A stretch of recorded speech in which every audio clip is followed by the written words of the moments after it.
अस्सलाम वालेकुम, कैसे हैं आप सब। तो आज हम स्टार्ट करने जा रहे हैं एक्सरसाइज 2B के क्वेश्चन नंबर 1 का पार्ट नंबर बी। तो मेरे पास ये थिंक न्यू सिलेबस मैथमेटिक्स की बुक 2 है और उसका ये चैप्टर नंबर जो है 2 चल रहा है। मैंने इस चैप्टर के नेम से एक सेपरेट प्लेलिस्ट भी बनाई हुई है, उसका लिंक नीचे डिस्क्रिप्शन में दिया हुआ है ताकि आप लोगों को उस चैप्टर से रिलेटेड तमाम सोल्यूशंस एक ही जगह पर आसानी से इसी प्लेलिस्ट में मिल सकें। इसके अलावा आपको डिस्क्रिप्शन में मेरे सोशल अकाउंट्स के लिंक यानी मेरी फेसबुक प्रोफाइल, मेरी इंस्टाग्राम प्रोफाइल और मेरा ईमेल आईडी भी मिल जाएगा। आप इन्हीं अकाउंट्स के थ्रू अपने क्वेश्चंस को, सजेशंस को मुझ तक भी पहुंचा सकते हैं। तो आइए स्टार्ट करते हैं क्वेश्चन नंबर 1 को। इसकी स्टेटमेंट को रीड कर लेते हैं और फिर इसका बी पार्ट से स्टार्ट लेंगे। तो यहाँ पे लिखा हुआ है using the graphical method solve each of the following pairs of simultaneous equations. तो आपको कहा जा रहा है कि आपने ग्राफिकल मेथड का यूज़ करते हुए इन नीचे दी गई तमाम साइमल्टेनियस इक्वेशंस को सॉल्व करके दिखाना है। अब साइमल्टेनियस इक्वेशंस ऐसी इक्वेशंस होती हैं जिनको एक साथ सॉल्व किया जाता है किसी कॉमन सोल्यूशन के लिए, और जो सोल्यूशन हम निकालते हैं वो बेसिकली ये एक्स और वाई वेरिएबल की वैल्यूज़ होती हैं। जो वैल्यूज़ आप इस पहली इक्वेशन में और दूसरी इक्वेशन में जब पुट करेंगे तो इसकी लेफ्ट हैंड साइड और राइट हैंड साइड इक्वल आ जाती है, जिसको हम कहते हैं सेटिस्फाई करना किसी सोल्यूशन का, किसी इक्वेशन को। तो साइमल्टेनियस इक्वेशन ऐसी इक्वेशन होती है जिनको इकट्ठा सॉल्व किया जाता है और उनका एक कॉमन सोल्यूशन निकाला जाता है। अब यहाँ पर जो ग्राफिकल मेथड यूज़ करना है उसका मतलब ये लिया जाएगा कि आपने पहले इस पहली वाली इक्वेशन का ग्राफ बनाना है, फिर उसी ग्राफ पेपर के ऊपर इस दूसरी इक्वेशन का भी ग्राफ बनाना है। जहाँ पर इन दोनों इक्वेशंस का ग्राफ एक दूसरे को टच करेगा वो पर्टिकुलर पॉइंट जो होगा वो इन दोनों इक्वेशंस का जो है कॉमन सोल्यूशन कहलाएगा। इसी को हम बोलते हैं ग्राफिकल मेथड। तो आइए स्टार्ट कर लेते हैं जल्दी से। तो सबसे पहला हमारा काम क्या हुआ करेगा कि जो भी आपको इक्वेशन दी गई होगी आपने इनको लेबल कर लेना है। तो मैं भी यहाँ पर इनको लेबल कर रहा हूँ। तो मैं कह लेता हूँ कि ये मेरे पास क्या है, इक्वेशन नंबर 1, और ये मेरे पास क्या है, ये है इक्वेशन नंबर 2। ठीक है। अब मुझे इन दोनों इक्वेशंस का अलग अलग ग्राफ बनाना है। तो सबसे पहले मैं इक्वेशन नंबर 1 का ग्राफ बनाऊंगा, उसके लिए मुझे एक टेबल बनाना पड़ेगा। तो इसके लिए मैं यहाँ पे स्टार्ट करता हूँ। मैं लिखूंगा फ्रॉम इक्वेशन नंबर 1।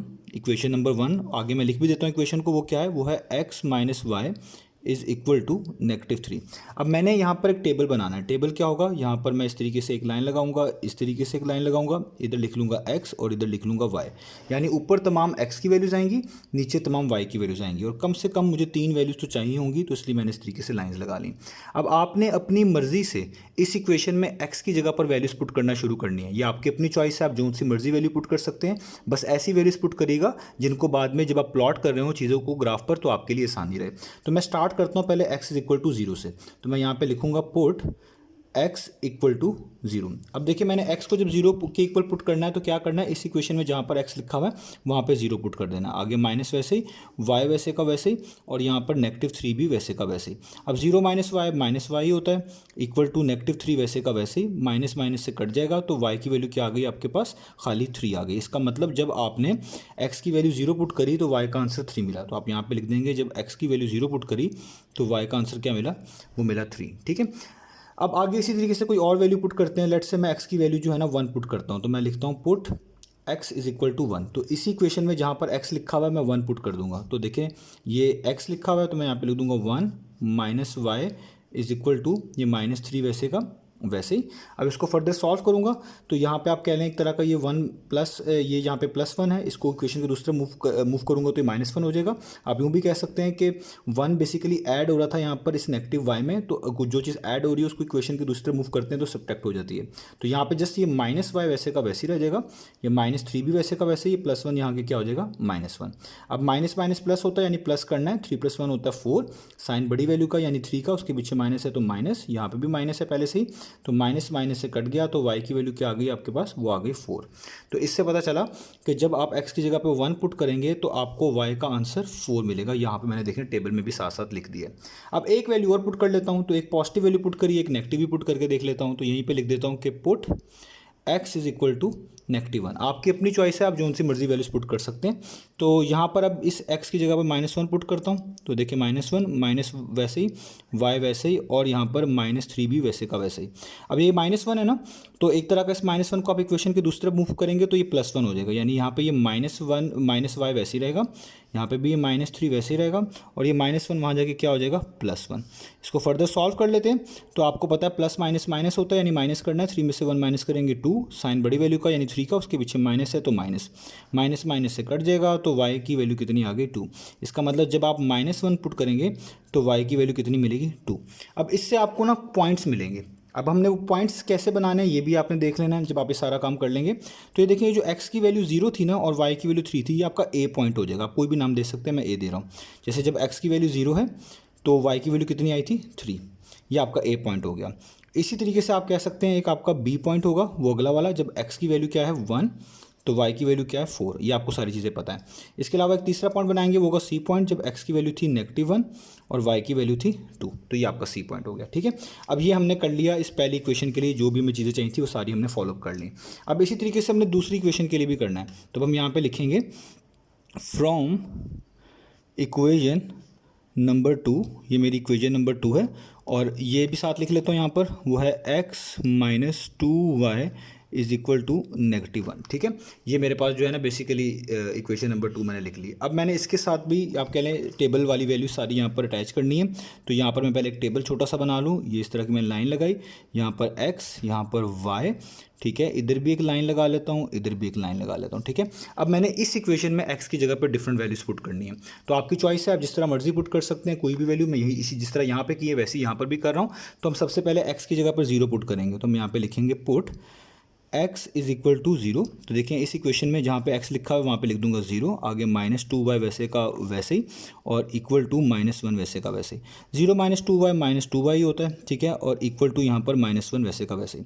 अब ये -2 है, ये मल्टीप्लाई हो रहा है, ये इक्वेशन की दूसरी तरफ जाएगा, तो इसको हम करेंगे वहाँ जाकर एक तरह का, इस -1 को क्या करेगा डिवाइड, इस तरीके से माइनस माइनस क्या हो जाएगा कट जाएगा। तो y की वैल्यू आपके पास कितनी आ गई 1/2। इसको आप 0.5 भी कह सकते हैं, 1/2 का मतलब होता है 0.5। ठीक है, तो इसका मतलब जब आपने x की वैल्यू 0 पुट करी तो y की वैल्यू कितनी आ गई 0.5। तो यहाँ पे मैंने इसको लिख दिया 0.5। ठीक है, अब आप अगर इन पॉइंट्स वाली वैल्यू से, डेसिमल वाली वैल्यू से बचना चाहते हैं तो आप कोशिश करें कि आप कुछ ऐसी x की वैल्यूज पुट करें कि आपको y की ऐसे आंसर्स मिलें जिसमें डेसिमल्स ना रहे हो, वो भी फाइन है, ये भी ठीक है, इसमें भी कोई इशू नहीं है। लेकिन अगर आप चाहते हैं कि कोई ऐसी वैल्यूज आपको पता चले जिसमें डेसिमल ना रहो, वो भी आप खुद से मैनेज कर सकते हैं। आप अपनी इक्वेशन को के अंदर ऐसी वैल्यूज पुट करके देख लें रफ वर्क में, जिससे आपको y की होल नंबर में वैल्यूज मिले, डेसिमल में ना मिले, तो भी आपके लिए चीज़ें ठीक रहेंगी, तो इसमें कोई इशू की बात नहीं है। ठीक है, अब हम आगे चलते हैं। अब हमने क्या करना है, अब हमने x को 0 पुट कर लिया, तो अब मैं यहाँ पर x की जगह पर 1 पुट करता हूँ। ठीक है, मैं अब यहाँ पे लिख रहा हूँ put x is equal to 1। तो देखें इस इक्वेशन में जहाँ पे x लिखा हुआ वहाँ पे 1, आगे -2y, आगे इक्वल टू -1 वैसे ही। ये 1 जो है एक तरह का ऐड हो रहा है इस -2y में, तो ये +1 है, इक्वेशन की उस तरफ लेके जाऊँगा तो वहाँ जाके क्या हो जाएगा, ये सब्ट्रैक्ट इस तरीके से हो जाएगा। तो यहाँ पर आ जाएगा -2y, और माइनस माइनस क्या होता है प्लस, तो 1 + 1 2, और साइन बड़ी वैल्यू का ही, दोनों एक जैसी हैं, दोनों के पीछे माइनस है तो माइनस माइनस माइनस से कट गया। तो यहाँ पर ये 2 और ये जो 2 मल्टीप्लाई हो रहा है इक्वेशन के इस तरफ आ जाएगा, इस 2 को डिवाइड करेगा, 2 2 से कैंसिल, तो आ गया 1।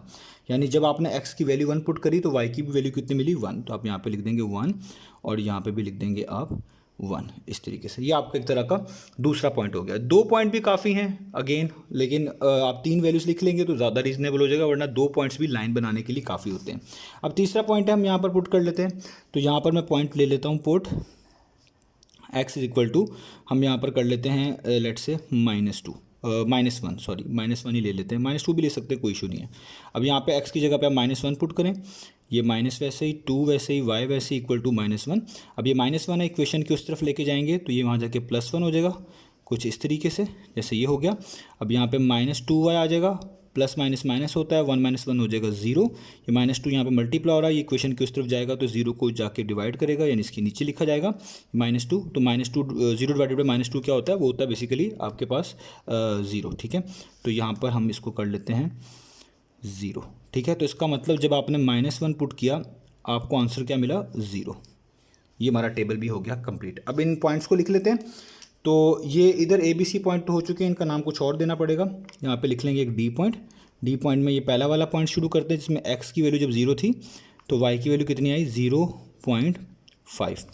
अब आगे E कह लेते हैं एक पॉइंट को, वो ये वाला है, जब x की वैल्यू 1 थी तो y की वैल्यू भी कितनी आई 1।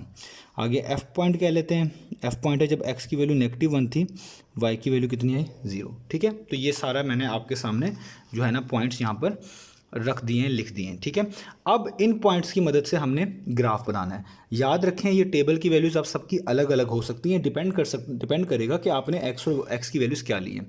तो आप कोई भी वैल्यूज़ चूज़ कर सकते हैं, उसी के मुताबिक आपका ग्राफ बिल्कुल ठीक बन जाया करेगा। तो अब हम चलते हैं ग्राफ की तरफ। तो अब आपको सामने स्क्रीन पर ग्राफ पेपर नज़र आ रहा है। इस ग्राफ पेपर के ऊपर मैं अब ग्राफ बनाने लगा हूँ। आपके पास हो सकता है यही सेम ग्राफ पेपर हो उसी तरह का, या डिफरेंट भी हो सकता है। आपने उसी के लिहाज से सारी डिटेल्स को फॉलो करना है। तो ग्राफ बनाने के लिए आपको पता है हमें पहले एक हॉरिजॉन्टल एक्सिस चाहिए होता है और एक वर्टिकल एक्सिस चाहिए होता है। तो इसलिए सबसे पहले मैं क्या करूँगा, मैं एक हॉरिजॉन्टल एक्सिस जो है यहाँ पर ड्रॉ कर लेता हूँ। ठीक है, तो ये देखिए मैंने अपने रूलर को आप देख सकते हैं बिल्कुल हॉरिजॉन्टली स्ट्रेट रखा हुआ है, और मैं यहाँ पर एक अब जो है सबसे पहले एक हॉरिजॉन्टल लाइन ड्रॉ करने लगा हूँ जो कि मेरा होगा हॉरिजॉन्टल एक्सिस। ठीक है, ये मैंने आप कह लें ड्रॉ कर लिया अपना हॉरिजॉन्टल एक्सिस। ठीक है, अब इसी तरीके से मैंने एक वर्टिकल एक्सिस भी बनाना है जिसको हम वाई एक्सिस बोलते हैं। ठीक है, तो वो भी यहाँ पर बना लेता हूँ। फॉर एग्जांपल ये देखिए मैंने अपनी रूलर को जो है बिल्कुल वर्टिकली स्ट्रेट रखा हुआ है। ठीक है, तो ये मैंने आप कह लें बना लिया अपना वर्टिकल एक्सिस। ठीक है, यहाँ पर मैं एरो हेड लगा देता हूँ। ठीक है, कि ये मेरा है बेसिकली एक्स एक्सिस, और ये यहाँ पे भी एरो हेड लगा देता हूँ, ये मेरे पास बेसिकली है वाई एक्सिस। अब इनका जहाँ पे दोनों जो है ना ग्राफ एक दूसरे को क्रॉस कर रहे होते हैं, सॉरी, तो उसको हम बोलते हैं ओरिजिन। यहाँ पे ये हमारा ओरिजिन है, या आप जीरो भी लिख लें, इसको ओरिजिन भी कहा जाता है। तो ये आपका हो गया ओरिजिन। ठीक है, या जीरो आप कह लें। ठीक है, अब आपने यहाँ पर मार्किंग करनी है, तो आपके ऊपर है कि आप कितनी स्पेस रख के यहाँ पे मार्किंग कर रहे हैं, उसको हम स्केल बोलते हैं। तो मैं यूजुअली यहाँ पर जो स्केल सेट कर रहा हूँ वो ये है कि मैं 1 सेंटीमीटर छोड़ के 1 काउंट करूँगा। जैसे आप देखिए मैंने अपना रूलर यहाँ पे रखा हुआ है, तो आप देखिए यहाँ से लेके यहाँ तक 1 सेंटीमीटर बनता है। यानी अगर मैं यहाँ पे इसको रूलर को और बेहतर कर लूँ, अब देखें कितना बेहतर हो गया।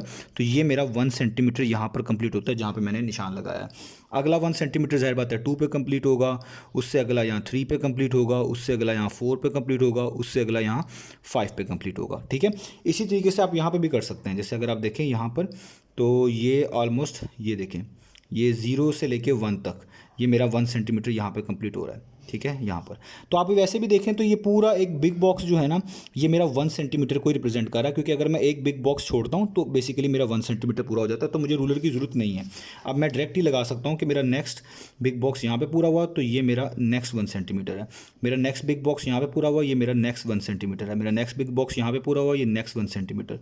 ये नेक्स्ट यहाँ पे पूरा हुआ, ये मेरा नेक्स्ट जो है ना 1 सेंटीमीटर। इस तरीके से मैं मार्किंग कर सकता हूँ, आपने अपने लिहाज से फॉलोअप कर लेनी है। अब ये जो स्केल मैंने सेट किया आप यहाँ पे लिख भी दीजिएगा। मैंने आपको वर्बली बता दिया कि आपका 1 सेंटीमीटर रिप्रेजेंट कर रहा है 1 यूनिट को, यानी आपने 1 सेंटीमीटर छोड़ा तो यहाँ पे आप लिखेंगे 1, फिर 1 सेंटीमीटर छोड़ा ये लिखेंगे 2, फिर 3, फिर 4 और फिर 5। इसी तरीके से यहाँ पर ये -1, ये नेगेटिव आपको पता है यहाँ पर वैल्यूज आती हैं, -2, -3, -4 और -5, और भी आप आगे लिख सकते हैं, उसमें भी कोई इशू नहीं है। अब यही सेम स्केल मैं वाई एक्सिस पे भी चूज़ कर रहा हूँ कि ये एक बिग बॉक्स छोड़ूंगा यहाँ पे मार्क, फिर एक बिग बॉक्स ये पूरा हुआ यहाँ पे, फिर यहाँ पर, फिर यहाँ पर, फिर यहाँ पर और फिर यहाँ पर। तो यहाँ पे मैं लिख सकता हूँ 1 2 3 4 5 और 6। ठीक है, इस तरह आप लिख लें। अब इस तरह सेम स्केल जो ऊपर रखा है वही नीचे भी है। तो यहाँ पर ये जो पूरा एक बिग बॉक्स खत्म हो रहा है यहाँ पर, ये मेरा 1 सेंटीमीटर पूरा होगा। अगला बिग बॉक्स यहाँ पे खत्म हुआ, ये सेकंड, ये थर्ड, ये फोर्थ, ये फिफ्थ। तो मैं यहाँ पे क्या लिखूँगा, मैं यहाँ पे लिख लूँगा फॉर एग्जांपल ये मेरा है -1, ये है मेरा -2, ये है -3, ये है -4 और ये है -5। ठीक है, ये मैंने सारे के सारे यहाँ पर कर लिए। तो आपने ये स्केल यहाँ पर कहीं पे कॉर्नर पे करके मेंशन कर देना है। बाकी चॉइस आपकी है कि आप अपने पॉइंट्स के लिहाज से देखिएगा कि आपको पॉइंट्स कैसे प्लॉट करने हैं, उन्हीं के लिहाज से आप इसको कम ज़्यादा कर लीजिएगा। ठीक है, अब हमने इन पॉइंट्स को जो है ना आप कह लें करना है प्लॉट। तो सबसे पहले किसी एक वक्त में किसी एक को हमने पहले करना है। पहले इस पहली वाली लाइन के पॉइंट्स को प्लॉट करेंगे, सारों को इकट्ठा नहीं लगाना, पहले किसी एक लाइन के फिर बाकियों के। तो देखें जो ए वाला पॉइंट है इसका एक्स कोऑर्डिनेट 0 है, वाई कोऑर्डिनेट 3 है। तो जिस पॉइंट का एक्स कोऑर्डिनेट 0 हो वो वाई एक्सिस पे होता है। कहाँ पर होगा, यहाँ पे 3 लिखा हुआ है, तो वाई एक्सिस पे 3 ढूंढ लें। तो ये है बेसिकली, आप देख सकते हैं ये मेरे पास 3 है। ठीक है, मैं इसी पे मार्क कर रहा हूँ कि ये मेरा है ए पॉइंट जिसका एक्स कोऑर्डिनेट 0 है और वाई कोऑर्डिनेट 3 है। आगे चलें, अब आप देखें मेरे पास यहाँ पे बी पॉइंट जो है वो उसका एक्स कोऑर्डिनेट 1 है, वाई कोऑर्डिनेट 4 है। तो एक्स कोऑर्डिनेट 1 तो ये रहा, और वाई कोऑर्डिनेट 4 कहाँ पर है, वो है ये। तो 1 के ऊपर 4 के सामने, तो बेसिकली ये मेरा पॉइंट बनता है, ये आपको प्लॉट करने आते हैं। ये मेरा बी पॉइंट है जिसका एक्स कोऑर्डिनेट 1 है और वाई कोऑर्डिनेट 4 है। ठीक हो गया, अब आगे चलते हैं। सी में एक्स कोऑर्डिनेट -1 है और वाई कोऑर्डिनेट 2 है। तो देखें एक्स कोऑर्डिनेट ये रहा -1 और वाई कोऑर्डिनेट था 2, वो ये है, यानी -1 से ऊपर 2 के सामने। ये हो गया मेरा कौन सा point, C point, x coordinate -1, y coordinate 2। अब आपने इन तीनों को जोड़ देना है, तो इससे आपकी एक लाइन बन जाएगी। ठीक है, तो ये हम इन तीनों को जोड़ते हैं, तो देखते हैं कि ये कहाँ से हमारी बेसिकली पास होती है। तो बहुत ध्यान से इनको जोड़ना है, क्योंकि इन तीनों में से लाइन पास होगी तो ही आपका ग्राफ सही माना जाएगा, अदरवाइज़ जो है वो फिर प्रॉपर्ली नहीं आएगा। तो मैं इसको थोड़ा सा मैनेज करने की कोशिश कर रहा हूँ कि ये तीनों में से प्रॉपर्ली गुजर जाए, क्योंकि मेरे पास ये बॉल पेन है, इसकी इंक भी थोड़ी सी थिकनेस में है, तो इसलिए ये देखिए ये मैंने जो है ना ड्रॉ कर लिया। ठीक है, अब सेम काम मैंने इस दूसरी वाली भी आप कह लें जो है ना लाइन के साथ करना है। इसका पहला डी पार्ट जो पॉइंट है, इसका एक्स कोऑर्डिनेट 0 है, वाई कोऑर्डिनेट 0.5 है। अब जिस पॉइंट का एक्स कोऑर्डिनेट 0 हो जाए वो वाई एक्सिस पे होता है, यानी वाई एक्सिस पे 0.5 ढूंढें। अब देखिए ये आपका वाई एक्सिस है पूरा, इसमें 0.5 क्या होगा, 0 और 1 का बिल्कुल मिडल, 0 और 1 का बिल्कुल बीच मिड है वो कहलाएगा 0.5।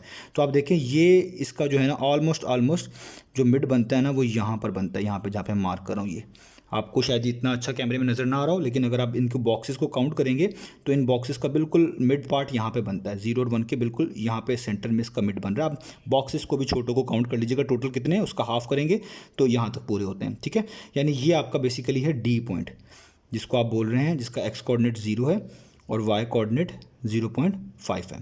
अब हम ई वाले को भी देख लेते हैं। ई जो पॉइंट है उसमें एक्स कोऑर्डिनेट भी 1 है, वाई कोऑर्डिनेट भी 1 है। एक्स कोऑर्डिनेट ये है 1 और वाई कोऑर्डिनेट ये है 1, यानी 1 के एग्जैक्टली ऊपर, इस वाले 1 के एग्जैक्टली सामने। तो देखें ये बिल्कुल इसके ऊपर ही आ गया, यहाँ पर आप कह लें एक तरह का। ये आपका कौन सा है, ई कोऑर्डिनेट, इसका एक्स कोऑर्डिनेट 1, वाई कोऑर्डिनेट 1। ठीक है, अब आप देखिए लास्ट वाला एफ वाला किधर है, एफ वाला है -1 और 0, यानी इसका वाई कोऑर्डिनेट 0 है, जिसका वाई कोऑर्डिनेट 0 वो एक्स एक्सिस के ऊपर ही होता है, यानी -1 और 0। तो ये देखिए -1 है, इसी पे ये आप मार्क करेंगे, ये वाला एग्जैक्टली यही है। ठीक है, और ये आपका कौन सा है, ये आपका डी था, ये ई था, ये आपका एफ है। ठीक है, जो कि है -1 और 0। ठीक हो गया। अब आप इन तीनों को भी मिला दें तो ये आपका ये वाला हो जाएगा पॉइंट। ठीक है, तो मैं इनको यहाँ पर मिलाता हूँ। ठीक है, अब ये बड़ा ध्यान से मिलाना आपने, एक पॉइंट ये याद रखिएगा, ये जो मैंने डी लिखा हुआ है ना, ये वाला पॉइंट है, यहाँ पे मैंने ये आपको यहाँ पे मार्क भी कर देता हूँ, ये वाला। ठीक है, तो अब इसको यहाँ पर हम जो है ना मिलाते हैं। अब ये तीनों में से लाइन गुजरेगी तो ही आपका ग्राफ सही माना जाएगा, अदरवाइज़ वो माना नहीं जाएगा। तो अब आई थिंक सो सही है। तो ये देखें ये मैंने गुजार दी। अब इम्पॉर्टेंट चीज़ है, जब आपकी ये दोनों लाइंस गुजरेंगी, इस तरह आप उनको बना देंगे, तो वो ये दोनों लाइंस जिस पॉइंट पे एक दूसरे को टच कर रही होंगी वो कहलाएगा आपका सोल्यूशन। इसी को ग्राफिकल मेथड बोलते हैं। तो आपकी ये वाली लाइन और ये वाली लाइन ने, आप देखें इस पॉइंट पे ये टच हो रही हैं, ये जो पॉइंट है ये वाला जिस पे मैंने डॉट बनाया, ये जो पॉइंट है ये इस जगह पे दोनों एक दूसरे को टच कर रही हैं, क्रॉस कर रही हैं। तो अब आपने इस पॉइंट के कोऑर्डिनेट्स ढूंढने हैं। तो ढूंढने का तरीका क्या है, जो पॉइंट आपने ढूंढा है पहले इससे वो एक्स एक्सिस की तरफ एक डॉटेड लाइन बनाएं। तो अगर मैं इसको एक्स एक्सिस की तरफ एक डॉटेड लाइन बनाऊँ तो कहाँ पर जाकर टच करती है, -5 पे। इसका मतलब हमें पता चल गया कि एक्स जो है ना वो क्या है, वो है -5। अब ये जो पॉइंट आपने ढूंढा है इससे वाई की वैल्यू ढूंढने का तरीका ये होगा, आप देखें वाई एक्सिस इसके राइट पर है, आप यहाँ से एक डॉटेड लाइन बनाएं। ठीक है, और देखें कि वाई एक्सिस पे वो किस वैल्यू को टच करती है, तो वो टच कर रही है -2 पे, यानी इसकी वाई की वैल्यू कितनी है, वो है -2। ठीक है, एक्स की वैल्यू -5, वाई की वैल्यू क्या है, -2। तो ये आपको सोल्यूशन मिल गया, इसी को हम बोलेंगे सोल्यूशन है। तो हमारा सोल्यूशन क्या आ गया, हमारे पास इसका सोल्यूशन आ गया। अगर हम उसको पॉइंट की फॉर्म में लिखें तो एक्स की वैल्यू -5 और वाई की वैल्यू -2, और अगर जस्ट इन वैल्यूज़ के लिहाज से लिखें तो आप यूँ भी लिख सकते हैं कि एक्स की वैल्यू -5 होगी और वाई की वैल्यू -2 होगी। तो आपने इसी तरीके से इन चीज़ों को सॉर्ट आउट करना होता है। आपकी जो दोनों इक्वेशंस जहाँ पर जिस पॉइंट पर टच करेंगी, एक दूसरे को क्रॉस करेंगी, वही आपका सोल्यूशन होता है। तो देखिए मैंने इस पॉइंट के ऊपर जो है मार्क किया था और इस पॉइंट को मैंने इसके कोऑर्डिनेट्स बता दिए। ऊपर देखें तो -5 बनता है, वाई एक्सिस पे देखें तो -2 बनता है, तो इसलिए मैंने इसका सोल्यूशन ये लिख दिया। बाकी आपने इसमें एक चीज़ और भी ऐड कर देनी है, ये जो हमने इक्वेशंस की लाइन्स जो बनाई हुई हैं इनके ऊपर इनकी इक्वेशन भी लिख दीजिएगा। जैसे मिसाल के तौर पर ये वाली जो थी, ये मेरी पहली इक्वेशन थी, उसका ही ग्राफ है x - y = -3, और ये मेरी दूसरी वाली इक्वेशन का ग्राफ है x - 2y = -1। ठीक है, तो ये हमारे पास यहाँ पे क्वेश्चन कंप्लीट हुआ। उम्मीद है आपको तमाम चीज़ें समझ आई होंगी। इंशाल्लाह नेक्स्ट वीडियो में मिलेंगे बाकी सॉल्यूशंस के साथ।